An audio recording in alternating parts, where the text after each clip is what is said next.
कि अगर हम बात करें, कोडिंग साइट्स होती हैं जो थैलेकॉइड को करेगी, एंड इसके फीचर जो हैं ये प्रोकैरियोट से भी थोड़ा डीएनए जो होता है उससे भी मैच ऑन करता है, थोड़ा डीएनए इसका यूकैरियोट से भी मैच ऑन करता है, ठीक है। जिसकी कोडिंग साइट्स जो होती हैं वो अल्फा, बीटा, बीटा अटैच सब यूनिट कोर एंजाइम्स होते हैं आरएनए पॉलीमरेज के, जो क्लोरोप्लास्ट में और कोलाई में होमोलोगस होते हैं, यानी सेम होते हैं, ठीक है। अब हम आएंगे डीएनए का, माइटोकॉन्ड्रियल डीएनए का।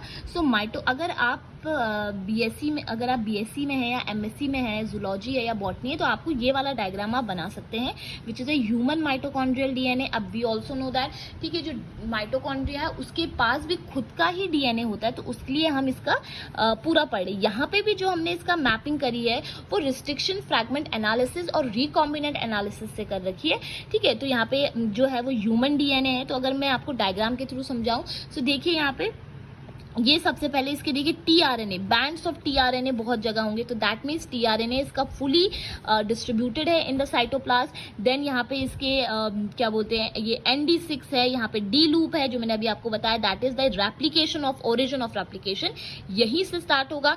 और यहाँ से स्टार्ट होगा तो उसके बाद ये ऐसे जाएगा, ये नीचे को मूव करेगा, एंड देन यहाँ पे स्टॉप हो जाएगा, that is the termination of transcription, यानी ट्रांसक्रिप्शन अब बंद हो गया है। हमें पता है कि जब सेंट्रल डॉगमा के अकॉर्डिंग पहले क्या होगा, पहले होगा आपका डीएनए से डीएनए बनेगा, रेप्लिकेशन होगा, देन डीएनए से आरएनए बनेगा, ट्रांसक्रिप्शन होगा, आरएनए से प्रोटीन बनेगा, ट्रांसलेशन होगा। तो ये ट्रांसक्रिप्शन का टर्मिनेशन हो रहा है। यहाँ पे फिर आपको ये 12S टीआरएनए, 16S टीआरएनए, ये आपको if you guys can remember it then sure you can do it, but आप मेनली साइट्स दिखाइए टीआरएनए की। यहाँ पे ND1 है, यहाँ पे ND2 है, ठीक है, एंड यहाँ पे आपको दिखाना है उसके बाद that is the sub units of cytochrome oxidase, जो यहाँ पे तीन है, मतलब 3 होंगी, 1 2 3, यहाँ पे 1 है cytochrome oxidase, cytochrome oxidase second, cytochrome oxidase third. ATPs आपको दिखाने पड़ेंगे, एटीपीज 8 है यहाँ पे, ठीक है। तो ये आपका डायग्राम आपको दिखाना पड़ेगा। और उसके बाद यहाँ पे अगर मैं बात करूँ तो ये बेस पेयर, अगर हम इसकी बात करें तो यहाँ पे 16,569 बेस पेयर्स होते हैं, लॉन्ग होता है, ठीक है। और ये भी आपका कोड किसके लिए करेगा, प्रोटीन कोडिंग के लिए होगा। 13 कोड प्रोटीन के लिए करेगा, राइबोसोमल आरएनए के लिए कोड करेगा, ट्रांसफर आरएनए के लिए कोड करेगा।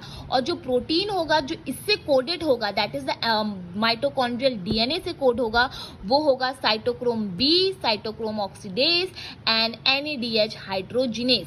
यहाँ पे आपको नोटिस ये करना है कि वहां पे आपने अभी जब क्लोरोप्लास्ट में डिफरेंस यही है इसका, जब अभी आपने क्लोरोप्लास्ट में देखा तो यहाँ पे आरएनए पॉलीमरेज के लिए भी कर रहा था, यहाँ पे फोटोसिस्टम फर्स्ट, फोटोसिस्टम सेकेंड, ठीक है, आपका रिबोस्को के लिए भी कर रहा था, बट यहाँ पे आपका सिर्फ 3 चीजों के लिए करेगा। बेसिकली अगर मैं बोलूँ तो 4 चीजों के लिए, cytochrome B, cytochrome oxidase, NADH dehydrogenase हो गया, जिसमें सारे के सारे आ गए आपके 1 से लेके 6 तक। फिर यहाँ पे आपके ATPs के लिए करता है, ठीक है, बिकॉज ATP सेलुलर एनर्जी यहाँ से प्रोवाइड होगी, ठीक है। अब हमने ये पढ़ा था कि माइटोकॉन्ड्रियल डीएनए जो होता है वो एरोबिक रेस्पिरेशन में ज्यादातर काम करता है, but in some cases also it works for the anaerobic respiration also, ठीक है।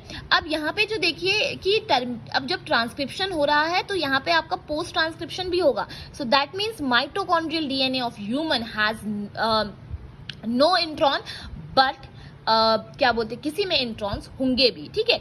और अगर हम बात करें कि इसमें ओवरलैपिंग होगी, सिंगल बेस ओवरलैपिंग होगी, एंड यहाँ का जो कॉमन माइटोकॉन्ड्रियल यीस्ट का और डीएनए का कॉमन माइटोकॉन्ड्रियल पजेस जीन है वो cytochrome B, that is CYTB है, और क्या बोलते हैं, साइटोक्रोम ऑक्सीडेज भी है जो one of the subunits है ATPs की।